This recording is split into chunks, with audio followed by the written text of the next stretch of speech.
The Mizo National Front, one of the oldest regional forces in the Northeast, is completing 60 years next week.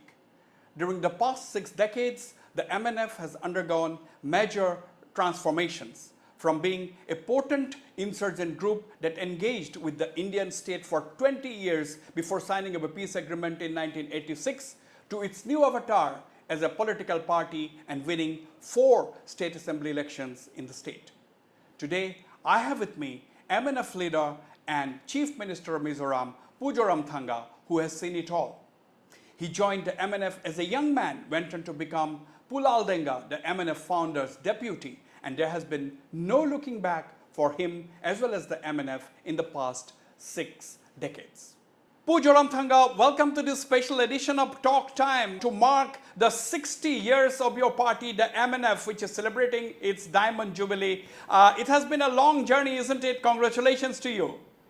Thank you very much, Wasbir ji.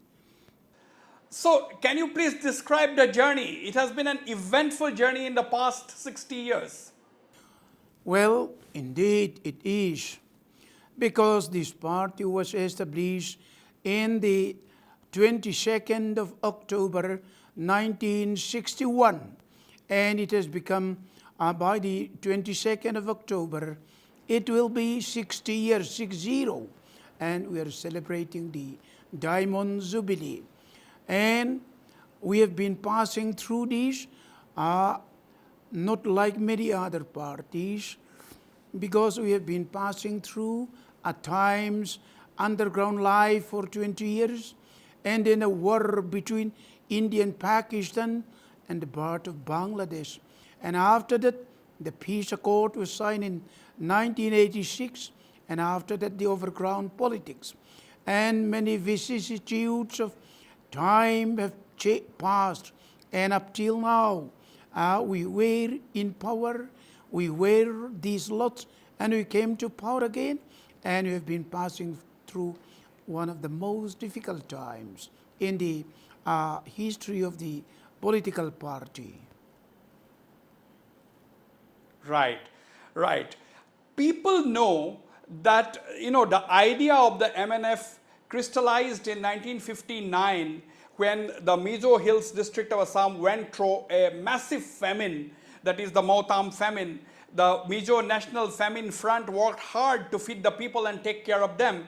Now, Zoramthanga, please tell us about the transformation of the Mizo National Famine Front to the MNF. The bamboo normally flowers at an interval of 50 years. So, by the year 1959-60 was approaching, we were one of the district of Assam. And at that time, we approached the Assam state government and the government of India as well, that since the bamboo is going to flower by the time 1958, 59, 60, there will be an immense increase of rats, rodents. And then as a result, they will finish the rice and other crops. So, anticipating this probable famine, we want the Assam government, we want the Indian government to make a preparation. But they said that this is just a tribal superstition. Why should a bamboo flower at an interval of 50 years and then increase of rodents and rats and then famine like that? It is just a tribal superstition. They give no heed. But it did happen, and quite a lot of people were suffer, and there was no rice, there was no supply. And as a result, we have nothing to do, but our leaders, with the guidance of Mr. Laldenga, they started the Mizo National Famine Front, which helped the people of Mizoram in procuring the rice and trying to help each other, asking for assistance from the government of Assam. And so people were desperate, and Assam government could not do anything in a moment of those 1 year or 3-4 months, because they were not prepared. And then at the same Right. time, and there was no communication, good communication. So airdropping of the supply was done, but really things does not solve. And after that, there came from the Mizo National Famine Front, later on, when people feel that there should be a political party who really think of the Mizo people. And then Mizo National Famine Front become translated into Mizo National Front on the 22nd Right. of October 1961. Since then, it has become the most progressive and the new political party. Since then, Right. 60 years have Now- gone. Now, all of you rallied behind your leader and MNF founder, Yes, that Pudaldanga, is isn't right. it? Because he has a charisma, he has a talent, he has the capability of organizing, leading, and giving a beautiful audience to the people. And it spreads like a wild prairie fire. And so all of a sudden, when the MNF was started in 1961, and after 3-4 years, there came an election. And the new party at that time, there were only 3 MLS seats from Mizoram in the Assam Legislative Assembly. Out of those 3, my party, infant new MNF party, got 2 seats out of 3. That is a 2/3 majority. Therefore, since then, Right. the new party started, and it became the biggest party in Mizoram. Now, after that, we saw the MNF becoming an insurgent group. How easy or difficult was the MNF's decision to take up arms and fight the Indian Well, state? in the beginning, taking up arms and things were not the idea. First, the thing is that when Indian Constitution was framed in 1935, Mizoram being an excluded area, excluded from the purview of the Indian Constitution, even during the British period. So those constitutions where the people of Mizoram were not represented there. And so when India became independent in 1947, because we were together with like other states like Hyderabad, Kashmir, Princely State, Maharaja State, and the outside the Constitution of India, we were given an option whether we would like to join any other country like Burma, East Pakistan, or India, or to be a crown colony of British, or to get independence. There were 5 different ideas, but people were very ignorant of the politics at that time. And so they requested the governor of Assam whether we have the power to join this and that. But nevertheless, within those political vacuum, the Indian administration steps in, and all of a sudden, we were put inside India. No representative in the present constitution framing of India. So MNF said that if at all we have to be in India, we like to have a saying that Mizoram should be like this, Mizoram should have a protection like this, and all these things were the demand of the MNF party. So a talk between the Prime Minister of India and Mr. Laldenga, the Home Minister Gulzarilal Nanda and Mr. Laldenga were often held. But there was a tripartite agreement, meaning that Assam Chief Minister, Union Home Minister Gulzarilal Nanda and Mr. Laldenga had a talk in Shillong. They had a tripartite agreement saying that MNF should not, Mr. Laldenga said that let us settle all these things on the table. We will not be the one who will take up arms. And at the same time, if there is any problem, let us discuss everything peacefully without involving any military action. So things goes on well. But by the year 1966, beginning of 1966, Indian Army, Assam Rifles and others started moving into Mizoram. And so Mr. Laldenga telephoned Mr. Chaliha, the then Chief Minister of Assam. Mr. Chaliha, please, as per our tripartite agreement, don't send in the army here, otherwise trouble will start it. So if you feel that things should be settled down there in Shillong, I'll come down from Aizawl myself to Shillong and let us solve this amicably. But Mr. Chaliha said, I have no option but to send an army there. And for the second time, Mr. Laldenga tried to telephone Mr. Chaliha. Mr. Chaliha, I like to come down myself and try to settle all these things. But the secretary of the chief minister said, the chief minister do not like to talk to you anymore. So they moved in the army and then the trouble started.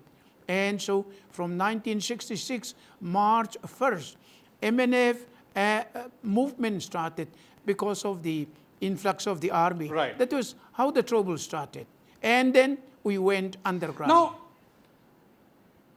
Now, after you went underground, it is well known that the Pakistanis provided shelter and weaponry to the MNF. Now, my question is, when did the MNF crossed over to then East Pakistan, now Bangladesh, for the first time? In the year 1966, on the 1st of March, when the trouble started in Mizoram, and when the Indian Army moved in divisions with jet fighters, armor car, 25-pounders, and all these things, they moved in and pushed the MNF to the side. And then they crossed over to the border and went to the then East Pakistan. But most of them come back and they settled there in Mizoram, waging a guerrilla warfare for 20 years. Right. Now, who were the other countries or leaders that the MNF had got in touch with and perhaps also received their backing, apart from, of course, Pakistan? Direct or indirectly, we have been approaching different leaders or different government representatives in the world. And for example, we approached even the United States, the British, and all the ambassadors that we could find there in Dhaka and the consulates. So not only that, the China also, I myself went to China in 1970, and there we met the Chinese leaders like Premier Zhou Enlai and Han Lianlong, the Vice Foreign Minister, and other important leaders. And you have been in contact with many of the important representatives of different countries. Absolutely. We'll take a short break. Don't go away. I'm in conversation with Pu Zoramthanga, the Chief Minister of Mizoram and the leader of the MNF, who has seen it all, as I've said, and just he has described that he personally visited China and then met the then Premier Zhou Enlai. And we'll come back after this very short break. Don't go away.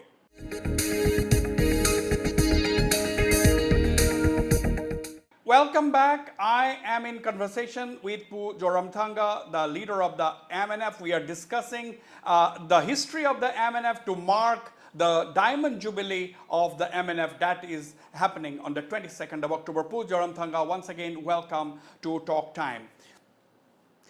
Now, how did the peace talks happen?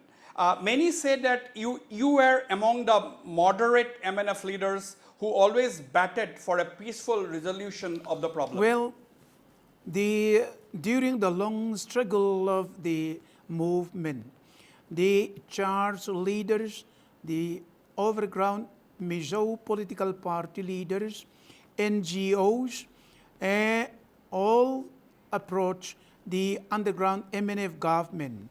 And they said that you may be fighting for quite a long time, but we the people are tired. Therefore, for whom you are fighting for, we are not in a position to withstand any of this kind of trouble again. So have a peace talk with the government of India. whatever solution you can have, we shall accept it. And they have been approaching us all along. So in the year 1971, the underground government of Mizoram, led by Mr. Laldenga, sent me and my friend Mr. Laldenga secretly to India in Shillong, and I met the raw deputy director, Mr. Subramaniam. And we told him that if the underground Mizoram government, or rather the MNF, want to have a peace talk with the government of India, and if we have a peace talk, we believe that we shall be able to arrive at a certain settlement which would be acceptable for both the parties. With this, there we approached them and they said that we will convey this to the government of India and let us meet again. But then the Pakistan military crackdown and the arrest of Sheikh Mujibur Rahman and the Bangladesh trouble started. We could not meet again. But after the fall of Dhaka, and we, like daredevil James Bond type escape, we escaped through Arakan forest and to Myanmar and then to West Pakistan.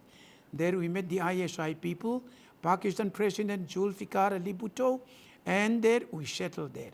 From there on, through different kinds of means, there in Kabul, Afghanistan, we met the Indian ambassador, the Indian representative, and then continued the talk. In 1973, 74, 75, we met in different parts of the world, sometimes in Bangkok, sometimes in Lebanon, sometimes in Europe and many parts. And at last, in 1976, I remember it was January 24th, we entered India, and from there on started the open peace talk with the government of India. And the peace talk lasted for 10 years, and which we openly started in 1976. It was concluded in the year 1986 after 10 years. And it became exemplary agreement, and then the peace accord became the most successful peace accord. Right. Now, Zoramthanga, were you personally present in some of these meetings, like meeting the then Pakistan President Zulfikar Ali Bhutto, meeting the Indian ambassador in Kabul, the talks in Lebanon? Were you personally present I was as well? the architect in everything. I met a government of Indian representative in a foreign country. Even in Kabul, 6 times I met the Indian representative in Kabul. And after that, different parts of the world. And in my 7th outside trip, I could bring Mr. Laldenga and Mrs. Laldenga. In Geneva, there we met the Indian representative. And even in meeting this Zhou Enlai and in meeting Mr. Zulfikar Ali Bhutto, I was instrumental. And together with Mr. Laldenga, we met Zulfikar Ali Bhutto, ISI Director General, the then ISI Director General, Lieutenant General Gilani, and there in China, and we were there in the National Day of 1970, meeting Zhou Enlai and other Chinese leaders. I was present all along, together with Mr. Laldenga.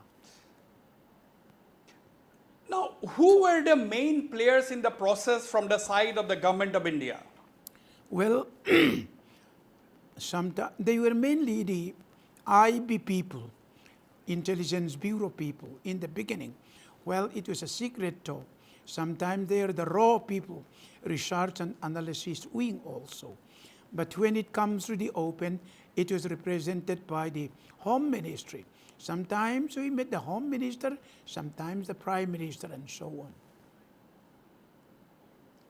Right. Now, many say that the present National Security Advisor, Mr. Ajit Doval, who was a young IB official posted in Mizoram, he was also involved in some of these activities on the ground. Really, he was involved. In 1976, when the open peace talk started, Mr. Doval was Joint Assistant Director of IB in Mizoram. Since then, he became quite instrumental and he was very helpful, and I really like him. We're like brothers, and therefore, even after that, we were together in many places, even when I became the chief minister, and even when we went together there for a peace talk in a Myanmar underground, refugee camp and other things. We were together like brothers. And from the beginning in 1976, in the open peace talk, he was involved. Now, Zoramthanga, when did it become clear that the accord was indeed going to be signed, and what was the role of then Prime Minister Rajiv Gandhi?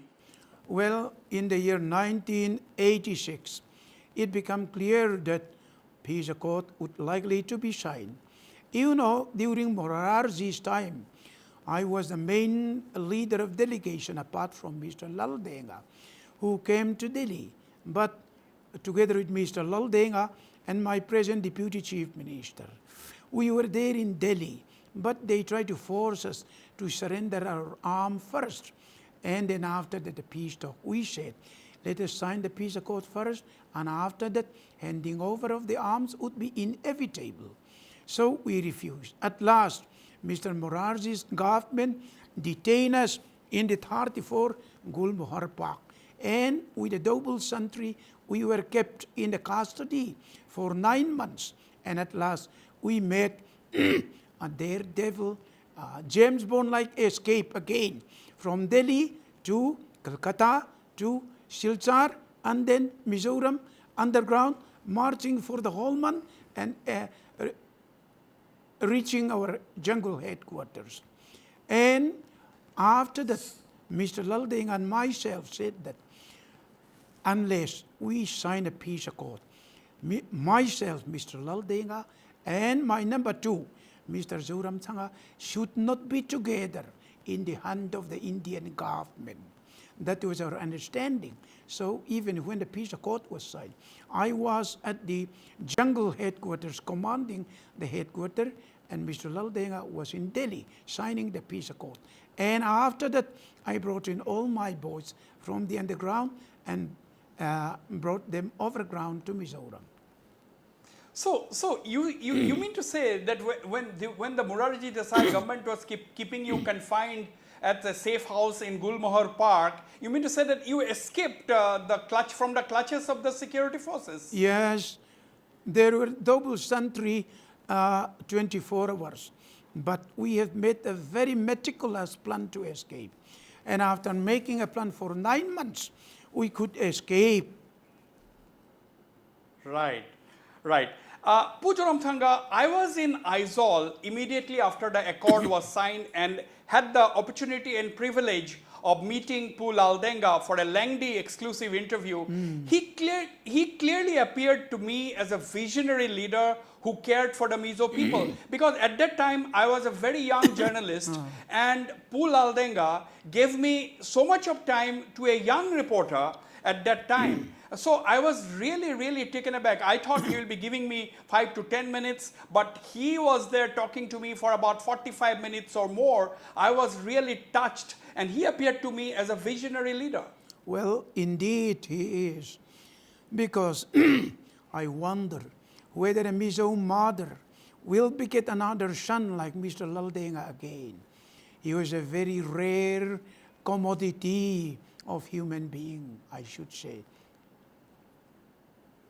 Right. Now, you see, was the MNF preparing for its transformation into a political party when the talks had started? Well, MNF party, as you know, was a party from 1961.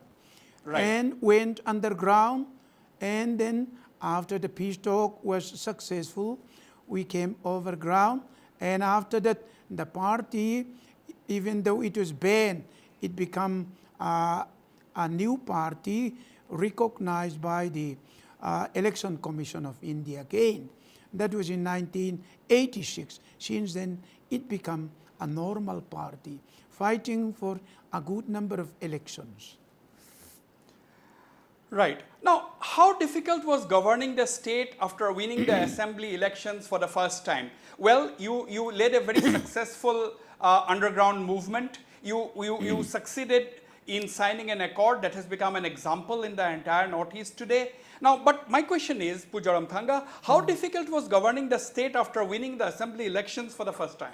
Well, it was quite a challenge because every underground movement is passing through the fighting period, something like a war period, in which we have antagonized quite a lot of people during the fighting. So all of a sudden, we have to fight the election. We may be antagonizing quite a lot of people, but our underground life was such that we never forced any people to collect the donations and the money. We asked them 10 rupees, 50 rupees, 100 rupees, not like many underground people demanding lakhs and lakhs of rupees.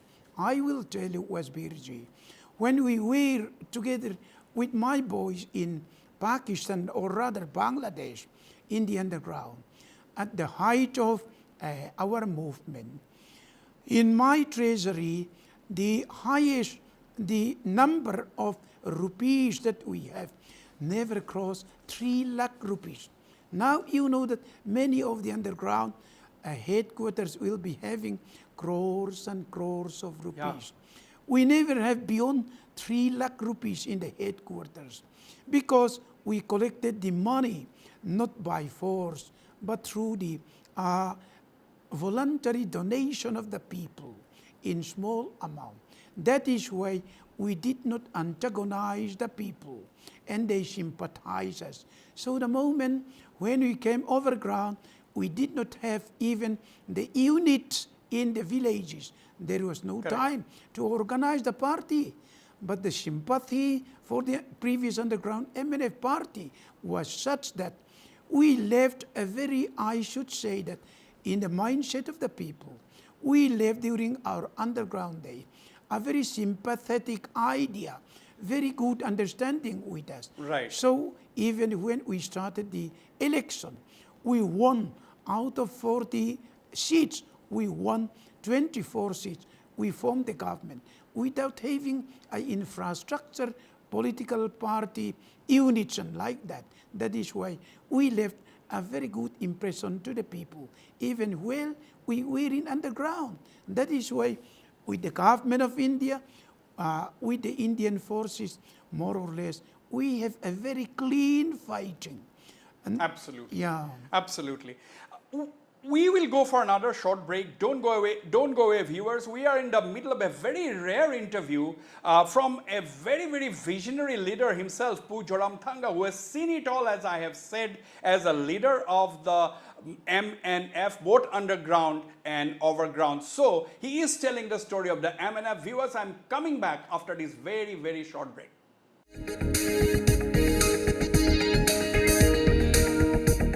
Welcome back. I'm still in conversation with Zoramthanga, leader of the MNF and the Chief Minister of Mizoram.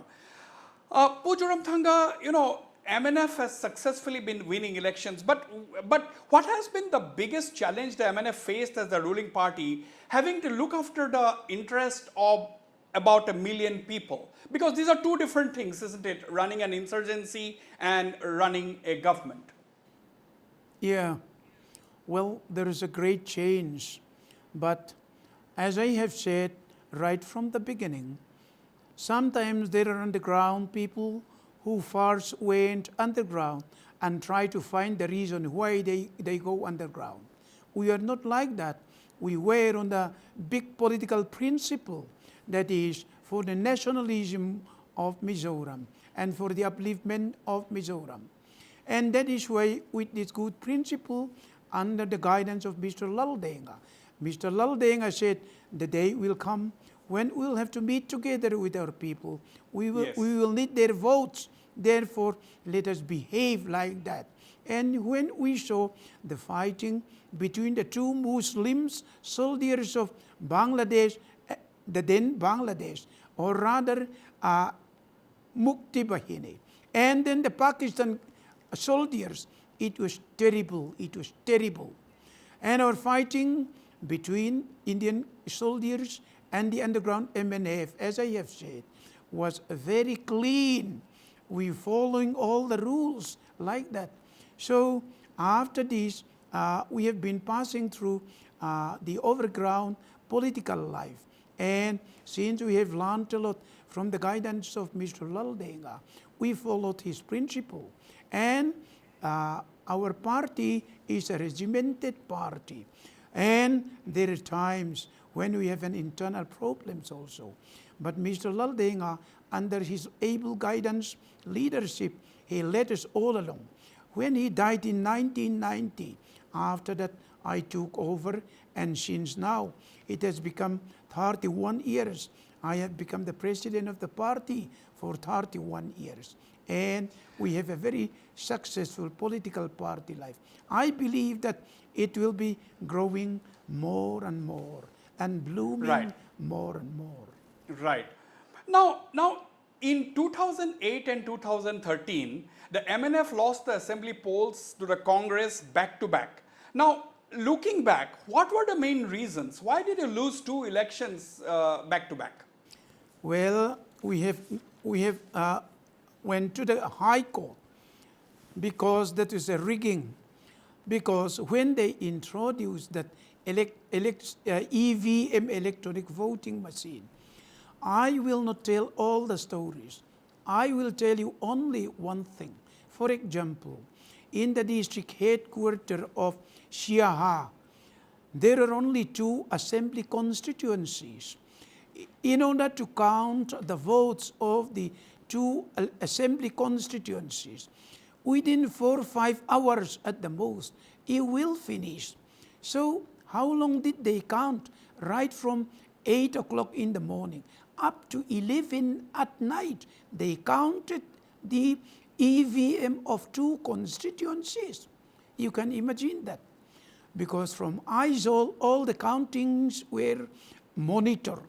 And then all my partners, my opposition partners at that time, knew that they were going to win. You can imagine that out of my comfortable government, they spare me 1 seat in the Chimtuipui district, 1 seat in Lunglei district, 1 seat in undivided Aizawl district. Because EVM at that time, EVM rigging was such, we are very innocent people. And then Congress was in power in Delhi. And you see, by 11 o'clock at night, even the 2 constituencies were not counted by the district headquarters. Simply from that, you can imagine, how can I be successful in such a circumstances? Right. Now today the MNF is a formidable regional party. You are the Chief Minister for the 3rd time. What future do you envisage for Mizoram and its people? Well, Mizoram, we have more than, I should say, the 30,000 square kilometers of land cultivable and a very good rainfall, where everything thrives well, right from the coconut that grows on the seashore up to the grapes and apple that grows on the snowbound area. And with a lot of oil and gas below, only 1 million people or so, and lots of rivers, good rainfall. There is a big prospect. I believe that if given a good chance, we shall make Mizoram one of the highest per capita income in the state of India. There is a good prospect. But when I come to power, the unluckiest part is that we came together with the pandemic, this COVID-19, and it spoils everything. But I hope that by the grace of God, this will pass and Mizoram will be made into one of the most developed states in India. I will not take much of your time, but just 2 to 3 more questions. Now, Zoramthanga, since 2014, the MNF has been a part of the NDA, and from 2016, your party has been a part of the NEDA. Now, how has the relations been between the BJP? I'm asking this question because the BJP on its own is also trying to make its presence felt in some way or the other in Mizoram. Well, we have a good relation with the NDA since Prime Minister Atalji period. Atalji is my very good friend, and so we have been having a lot of meeting, a lot of understanding, and NEDA is one of the branch of NDA, and even up till now we have a very good relation with them. But on the local level, because there are some competitions in the election, there may be some accusation, counter accusation, but by and large, here we have a very good understanding with the BJP in the fold of NDA. You see, it is unique to find leaders like you, Mr. Townlea, and others beginning their career with the MNF and still holding on to the ideals of the party. I'm making this point because these days we find politicians changing parties at the drop of a hat. Well, we are as stable as a house built upon the rock. 60 years have gone. We have not changed even one day. Therefore, this is a kind of stable and regimented party, and this is the reason why we are successful up till this time. A straight question, Zoramthanga, before we end. Are you planning to hand over leadership of the MNF to younger leaders in the coming days? Certainly that would be a necessity. Now I am 77, so I am a little advanced in age. Certainly the days will come when I'll have to hand over the leadership to the younger generations.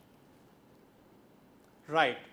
Now finally, you seem to be a happy man, having served the MNF and your people for more than 60 years now. Yeah. I am quite happy.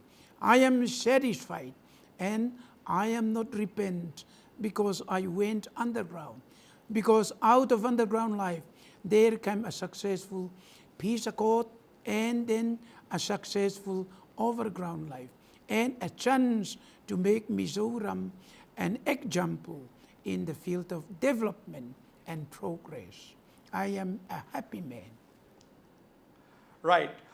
Zoramthanga, thank you very much indeed for this rare interview describing your time with the MNF and your vision for the future. And of course, the recollections that you made would be very, very fascinating for all our viewers. I'm sure about it. Wish you a personal good health and wish you all the best as the leader of the MNF in the days ahead. Thank you, Wasbirji. Thank you very much.